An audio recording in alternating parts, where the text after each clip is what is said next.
Yo, what is up everybody? It's exmaxhina here again with another breakdown video. We're going to be going over another tune called Luminous Ghost. This track is dropping on my upcoming album Phantom of the Ether on January 11, 2025. I'm actually going to be uploading it on Bandcamp as well. Pre-orders should be available now, so you should be able to preview 3 tracks from the album, so definitely check that out. So let's get into it. So today we have 3 groups, kind of like the other tracks. We have the leads, we've got the drums, and we've got the vocals, and we'll break down each one after we listen to the first part of the track.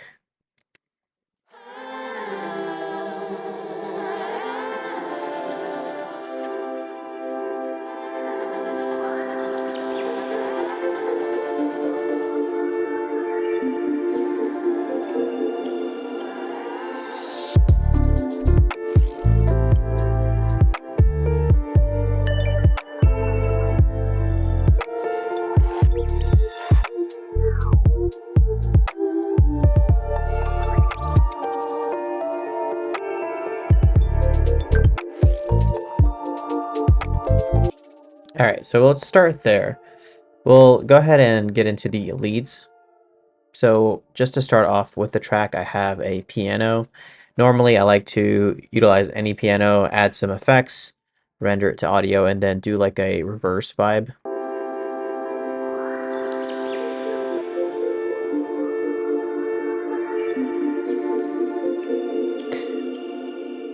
There are some chirp effects, and that is accompanied by my signature sounds. I usually use frequency echo on top of tree tone and get some interesting chirp sounds. Adding a little bit of effects and EQ will go a long way, honestly. And adding that to the piano section is pretty sick.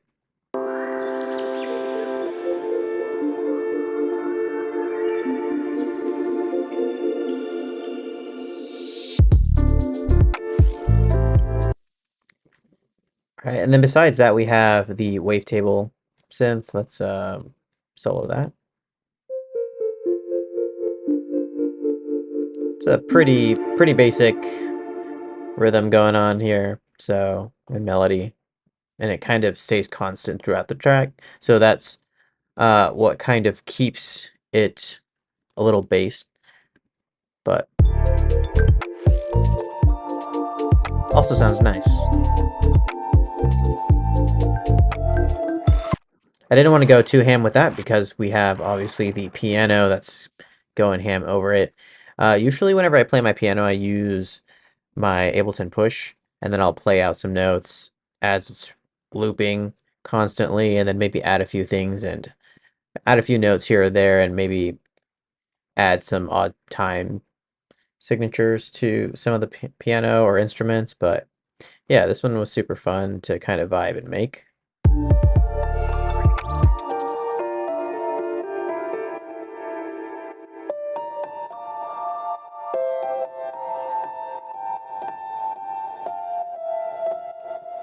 So I've got a lot of reverb on that, and then the occasional grain delay, which really helps bring out the transitions,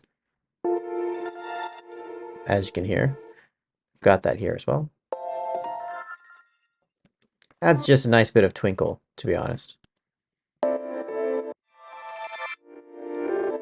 It's super sick for transitions. Like, if you don't know how to make a transition, you can always just make a effect or put an effect on like an instrument, like this piano, and then just adjust the dry and wet on the automation curve. And typically this will make a really sick effect transition as well. So if you hear it over the track, you can hear.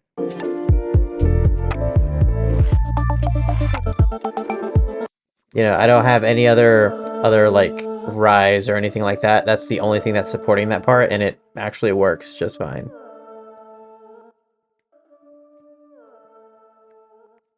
And then we've got some chord sounds here.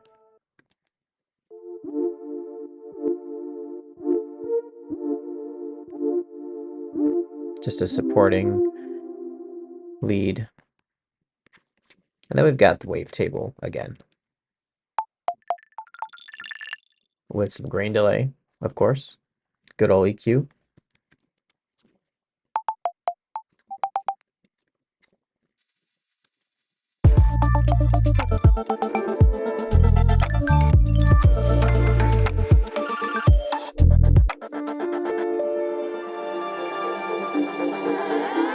Now I do have a chime sound up here.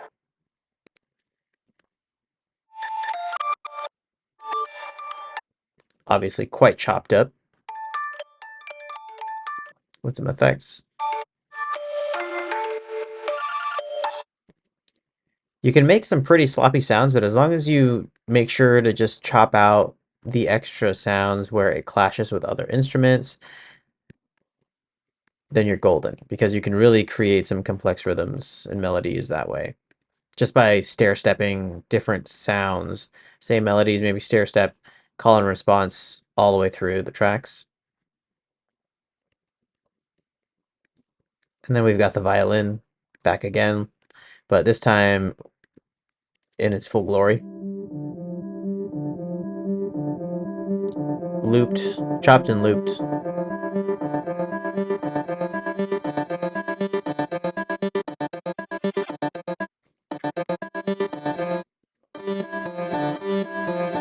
I've got the LFO tool creating its own 132 rhythm, so that's pretty helpful. And then I've got some grain delay just to spice things up occasionally, as you can see here. Or actually, what is that? There we go. There's a little bit of the grain delay. Very, very minimal. And then we've got the actual LFO tool. Let me see the depth. So this is how deep the LFO or the uh, yeah, this thing. Like that tremolo feel.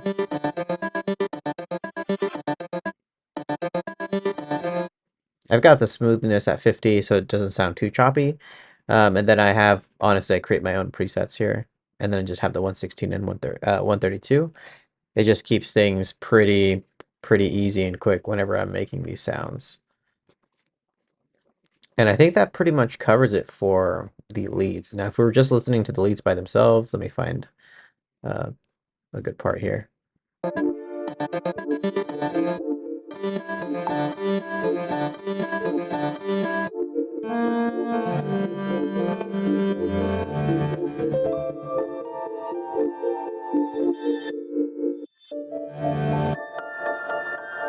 Got a little bit of distortion on some of it just to kind of make it sound gritty, but that's the leads. Now we've got the drums, so let's go ahead and solo the drums here. We can start maybe right here.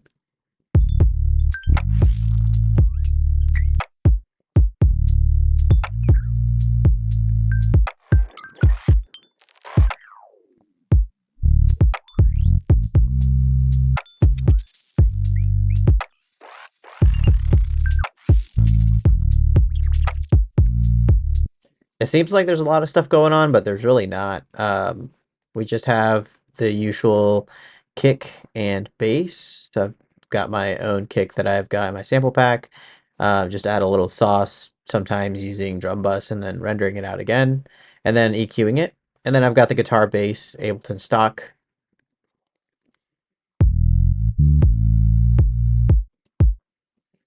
And then we've got the snare, which is also samples from my sample pack. Free, by the way, with some Valhalla Supermassive on there. As you can see, the automation curves.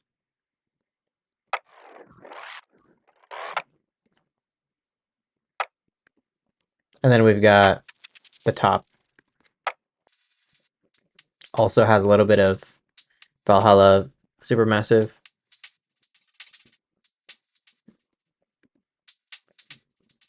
Now, if you just listen to both of these, both like just the whole top without the Supermassive, this is what you get.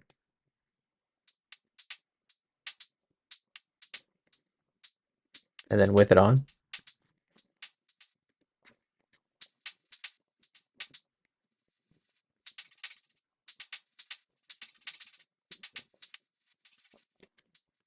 It makes a pretty big difference, honestly. This is how you make your music sound like it's living and breathing instead of static, same velocity on literally everything kind of deal. Not fun. So when you create stuff like this, you can always render it out again and get even more meticulous. But sometimes I just like the automation curves and just kind of how chaotic it is, just to give that feeling of chaos, but also um, serene vibes. All right, so now we've got the top. I think it was just the hats. We've got two hats. I don't know what a snare hat is. Probably like a more thick hat. Yeah, and then I've got the regular hat. And then I've got the occasional crash, I think. So just the intro, I guess.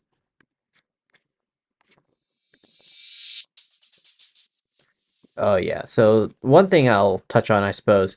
So all my music usually has like a drop. And before the drop, I tend to do some rising effects. So I'll have like a crash and then maybe some supermassive or something to kind of make it saucier. But more importantly, I always on the first hit try to do maybe something um trippy. And if you actually see the automation curve here, it's really simple when it comes to the crash. And then I add supermassive to it and then do a little flare here. Now, without it, it would sound something like this. Pretty boring. So super short, crash. But when I add supermassive, I try to make it sound a little bit more cool. So again, and that really brings in a nice vibe whenever the drop comes or whenever the actual drums come in, just because it has like a nice flow to it. Now, besides that, I have the signature tree tone vibes that I love. So just soloing that.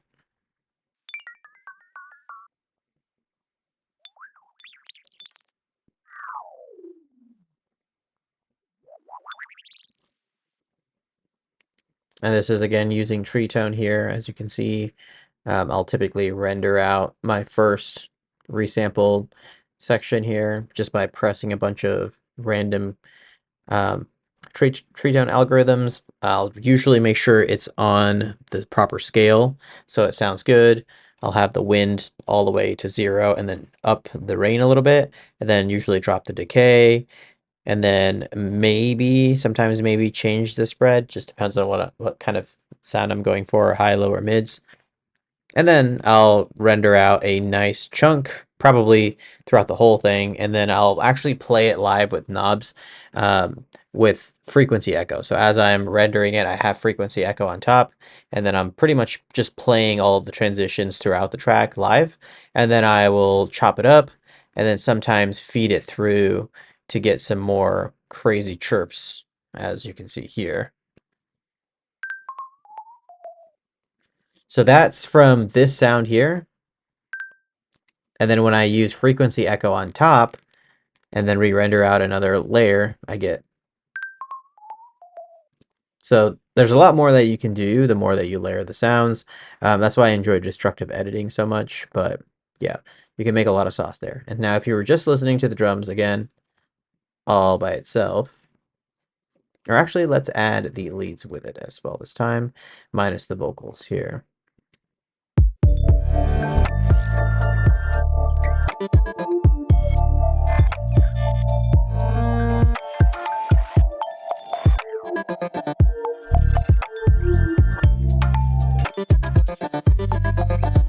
Sounds pretty good, but the vocals, again, really brings in another dimension. And just listening to the vocals alone in this section here.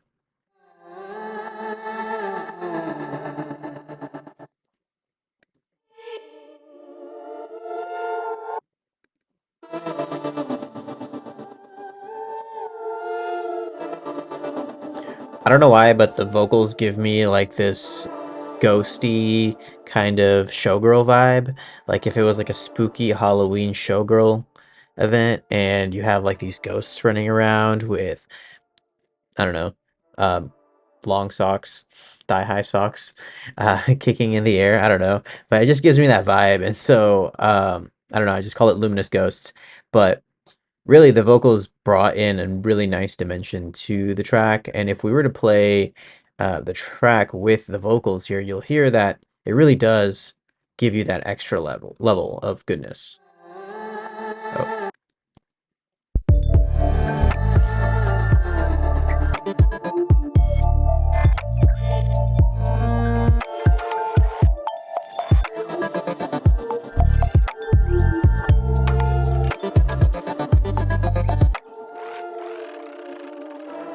Yeah, and the vocals have a nice delay to it. I use analog collapse. It's a preset in Ableton. Definitely use that. I turned down the output a little bit, but yeah, analog collapse here is pretty saucy. Usually when you put that on a track, it has a really nice delay to it.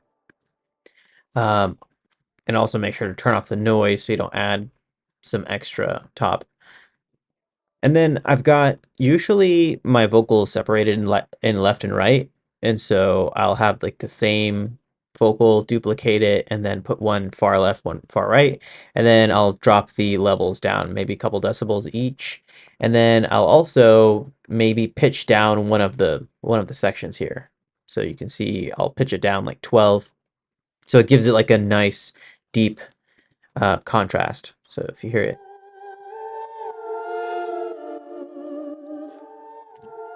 It just adds like a nice ominous feel, which I honestly enjoy quite a bit. And then same thing with these vocals here.